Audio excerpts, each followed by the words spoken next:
கொண்டிருக்கிற மாண்புமிகு தலைவர் தளபதி அவர்கள் புதுக்கோட்டை மாவட்டத்திலே அரிமலை ஒன்றியத்திலே நம்முடைய கடையக்குடி ஊராட்சியிலே பெரியார் நினைவு சமத்துவபுரம் கட்டுவதற்கான அனுமதியினை தந்திருக்கிறார்கள்.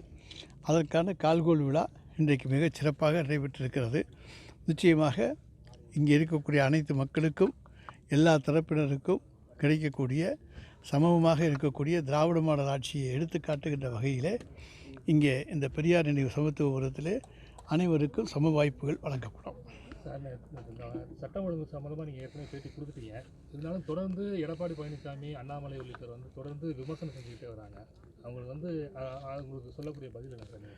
அதாவது ஒரு ஆட்சியின் மீது குறை சொல்ல வேண்டும் என்று நினைக்கின்றவர்கள் அந்த ஆட்சியிலே சட்டம் ஒழுங்கு கெட்டுவிட்டது என்றெல்லாம் சொல்லுவது எப்பொழுதுமே எதிர்க்கட்சிகளுக்கு வாடிக்கையான ஒன்று. அதிலே உள்பிரச்சனைகள், அதாவது அரசாங்கத்தினால் ஏற்பட்ட எந்த பிரச்சனையும் அல்ல, முன்விரோதம் காரணமாக மற்ற காரணங்களாலே ஏற்பட்ட பிரச்சனைகளாலே சில அசம்பாவிதங்கள், படுகொலைகள் இவைகளெல்லாம் நடைபெற்றிருக்கின்றன. இவற்றுக்கு அரசு எந்த வகையிலும் பொறுப்பாக முடியாது என்றாலும் அதை தடுக்க வேண்டியது எங்களுடைய கடமை. எனவே முன்னெச்சரிக்கை நடவடிக்கையாக இப்பொழுது யாரெல்லாம் இந்த மாதிரி ரவுடிசத்தில் ஈடுபடுவார்களோ அவர்களை நாங்கள் முன்னெச்சரிக்கை நடவடிக்கையாக கைது செய்து வந்து கொண்டிருக்கின்றோம். அதைத்தான் நாங்கள் செய்ய முடியுமே தவிர ஒவ்வொருவருடைய இதயத்திலும் என்ன இருக்கிறது என்பதை ஊடுருவி சென்று பார்க்க முடியாது. இவரை கொலை செய்யப் போகிறாரா இல்லையா என்றெல்லாம் பார்க்க முடியாது. ஆனால் வஞ்சம் தீர்க்கின்ற செயல்கள் இருக்கின்ற காரணத்தாலே இந்த படுகொலைக்கு இந்த படுகொலை தான் பதில் என்று ஒவ்வொரு கூட்டமாக இன்றைக்கு திட்டம் தீட்டி செயல்பட்ட காரணத்தாலே தான் இந்த சம்பவங்கள் நடந்தன. அதை இன்றைக்கு இரும்புக்கரம் கொண்டு மாண்புமிகு தமிழ்நாடு முதலமைச்சர் அவர்கள் அடக்கி இருக்கிறார்கள்.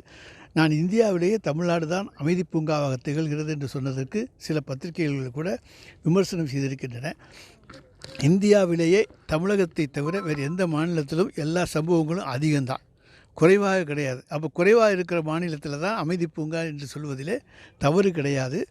ஆகஸ்ட் மாதத்தில் பார்த்தால் நிறைய தொழிற்சாலைகளுக்கான கால்கோள் விழா தமிழ்நாட்டில் நடைபெற இருக்கிறது. மாண்புமிகு தமிழ்நாடு முதலமைச்சர் அவர்கள் அந்த தொழிற்சாலைகளுக்கெல்லாம் அடிக்கல் நாட்ட இருக்கின்றார்கள். எனவே அப்படிப்பட்ட சூழ்நிலையிலே இது அமைதி பூங்காவாக இருக்கின்ற காரணத்தாலே இங்கே எந்த பிரச்சனைகள் மக்களால் ஏற்படாது என்கின்ற காரணத்தாலே தான் தொழிலதிபர்கள் தமிழகத்தை நோக்கி வருகிறார்கள் என்பதற்கு இது ஒரு எடுத்துக்காட்டு என்பதை சொல்லிக் கொள்கின்றேன். எனவே இது அமைதி பூங்கா என்பதிலே மறுபேச்சே கிடையாது. யாராவது அதாவது அவங்களுக்குள்ள குரூப் சண்டை நடந்துக்கிட்டு இருக்குது. அந்த குரூப் சண்டை இன்றைக்கு தடுத்து நிறுத்துகிற பணியை காவல்துறை தீவிரமாக செய்து கொண்டிருக்கிறது. ஆளுநருக்கு பதவி நீட்டி, அதாவது மறுபடியும் 2வது முறையாக தமிழக ஆளுநராக பதவி நீட்டிப்பு செஞ்சு தகவல் வந்திருக்கு. நேற்று ஆளுநர் மாநாட்டை அவர் கலந்துகிட்டு இருக்காரு. அதை பற்றியெல்லாம் ஒன்றிய அரசாங்கத்தினுடைய பணி, எங்களுடைய பணி அல்ல.